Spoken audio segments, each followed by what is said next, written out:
Bonsoir à tous, bienvenue dans cette édition régionale. Voici nos principaux titres.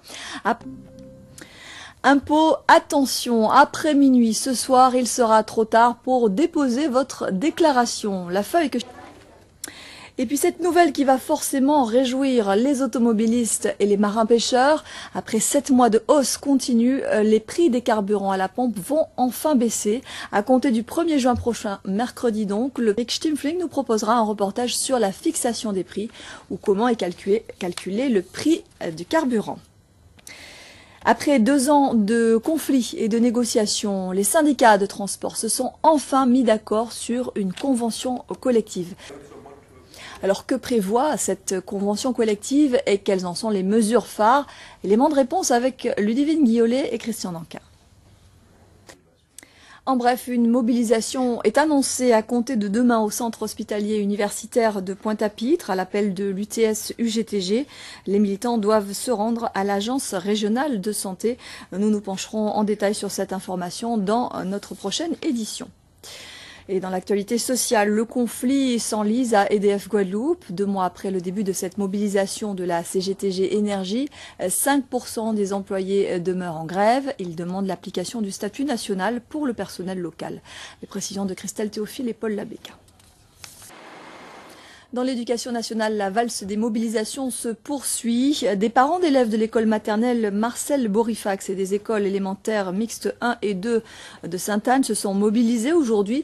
Ils dénoncent la suppression de 2 postes d'enseignants à la rentrée prochaine, mais aussi des problèmes de sécurité et d'hygiène. Des parents d'élèves qui disent avoir alerté à plusieurs reprises la municipalité.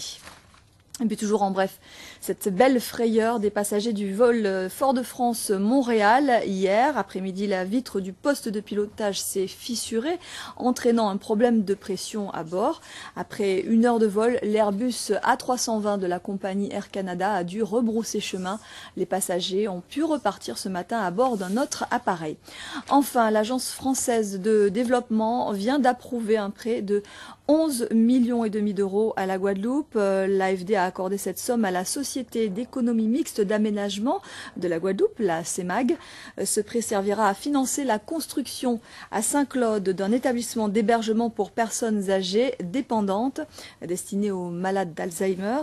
La Guadeloupe qui sera en 2030, je vous rappelle, une des régions les plus âgées de France et qui enregistre actuellement un déficit en structure d'hébergement pour personnes âgées dépendantes. Un problème soulevé la semaine dernière lors de la visite de Roselyne Bachot, la ministre des Solidarités et de la Cohésion sociale.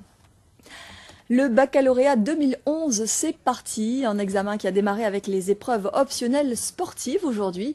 En natation ou en athlétisme, le principe est le même. Il faut réaliser une performance et se soumettre ensuite à une épreuve orale. Ce matin, l'option athlétisme réunissait les candidats au stade des Abîmes.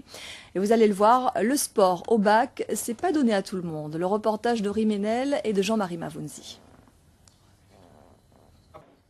Et pour être complet, afin d'obtenir la note maximale de 12 sur 800 mètres, les garçons devront réaliser un chrono d'1 minute 59 et les filles 2 minutes et 1 seconde. Au javelot, les garçons devront lancer à 44 mètres et les filles à 33 mètres 20.